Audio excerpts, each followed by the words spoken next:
Hi everyone, I'm David coming to you from my Beatles Corner, and on this edition of Collecting Beatles 101, we are going to talk about the Beatles on Capitol Records and why I think you should be collecting these albums.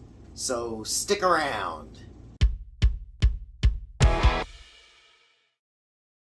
So back in the mid 70s when I started collecting Beatles stuff and really getting into listening to the Beatles, got this book from my local library, and then I was given a copy for a present, a gift, called The Beatles Forever by Nicholas Schaffner.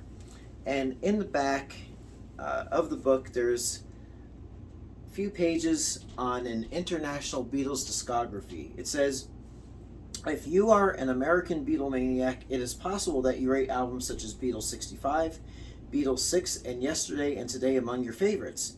Mention this to a British fan, however, and unless he is a seasoned collector, he might have little or no idea what you are talking about. None of those albums were ever released in his country. Then it goes on to talk about how he's got his favorite albums like With the Beatles and Beatles for Sale. And if you tell him that your favorite tune on Rubber Soul, for example, is I've Just Seen a Face, he may insist it's his favorite album or song on the album, Help. And that is the state of how things were up until about 1987, when the Beatles catalog was standardized for compact discs worldwide. The Beatles on Capitol is a hot button topic, it seems.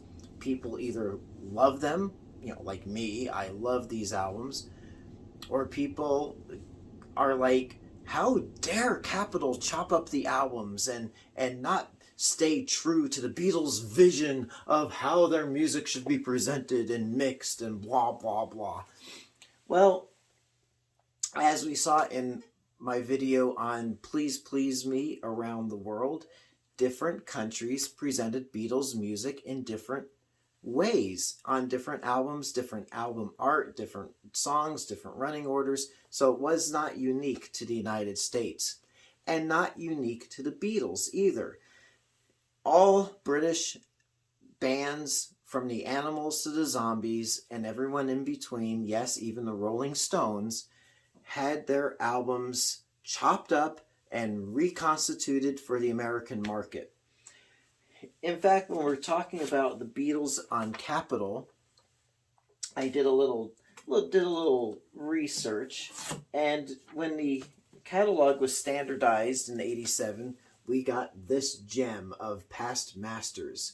This is the 2012 edition, but the song selections are the same as on those two CDs back in 1987, 1988. It's interesting that of the 32 songs on Past Masters, 25 of these songs were on Capitol Records albums. 7 of them were not.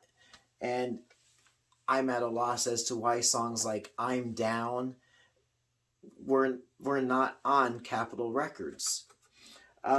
So really, the first argument is, if you want a more comprehensive selection of Beatles songs on record albums, the Capitol albums do it for you. We got basically everything that the Beatles released.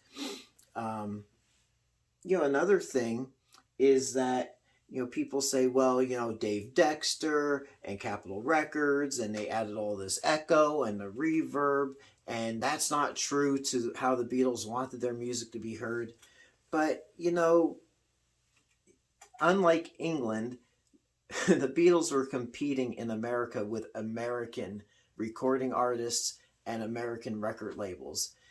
If you took I Want to Hold Your Hand, the British mix, and set it side by side to something like My Girl or anything Motown would, in my opinion, win out, because the music was richer. It had more bass, it had more mid-range, it had a little more treble. Well, not a lot of treble, but, it was just sounded better coming out of AM radios in your car or on these little record players that most teenagers played their music on. So it had to compete with the fuller wall of sound style of music that we had here in the States. And we look at the Beatles today as, well, I'll admit, the greatest band that ever was. I think if you're watching this, we all agree to that. But put your mind back to 1964.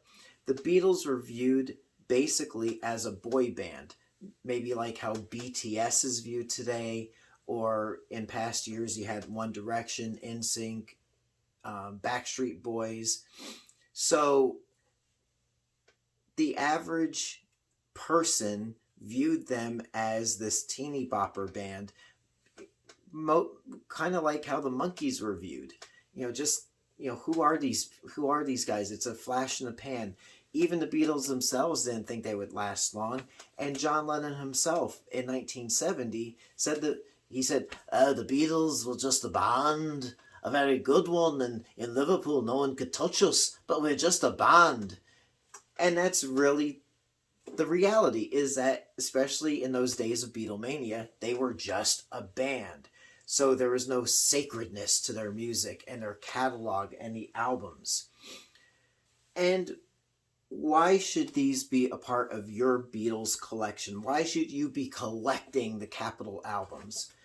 Well, something I like is buying who buys CDs much anymore? But, in the heyday of compact discs, you'd buy a compact disc and it would have the original, album on the disc. And then you might have 5 bonus songs that were never released. So view the Beatles albums in the same way. Like, for example, let me just pull out the first Capitol album, Meet the Beatles. Can we see that? Okay, I'm looking at the monitor. There we go. I keep my records in these, this is for collecting purposes, these plastic outer sleeves have the record in a clean inner sleeve in the back. Anywho, that's why it's kind of glary. So you took the album with the Beatles. You took off half the songs. You added in I Want to Hold Your Hand, I Saw Her Standing There, and This Boy. So there's your 3 bonus songs. 2 of those were never released on a British album until Past Masters, I Want to Hold Your Hand, and This Boy. So we got bonus tracks. The remainder of the tracks, well, they went on the Beatles' second album, along with bonus songs such as She Loves You, I'll Get You, Thank You Girl. So we got, again, and those did not appear on a British album. And as far as the mixes, like I mentioned, they had to be remixed for American audiences. This is how we heard the Beatles' music back then.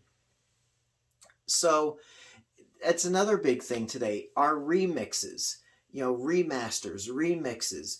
And no one really complains about them. They enjoy these as enhancements to the songs that they've already heard and cherished and loved. And these are the original remixes. We got them here in America.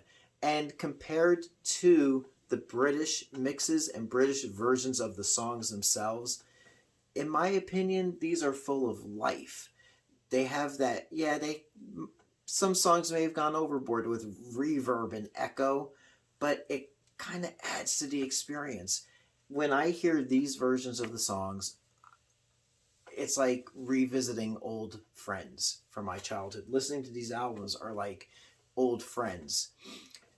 So instead of disparaging and getting down on the American albums from Capitol, just embrace them. You can find them on eBay. And realistically, when you're talking about pressings, my opinion, anything up to and including the orange label Capitol pressings from 1976 to 1978 or so, they're on heavier vinyl. They're pressed from those masters that they got. The stampers may have been newer, but you're still getting the same quality of vinyl and the same quality of sound as they did back in 1964 through, whenever on those original rainbow labels.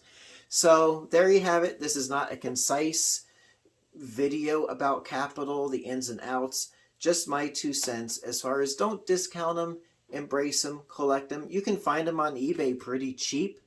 I even scored about 7 or 8 still sealed versions for about $25 a pop on eBay. So if you see them, hey, grab them, and they will certainly complement your collection of Beatles albums. So until next time, it's David. This is Beatles Collecting the Beatles 101. And happy collecting, and keep on rocking. Yeah, yeah, yeah. We'll see you next time. Please like and subscribe, and if you're into bourbon whiskey, check out my other channel. Thanks.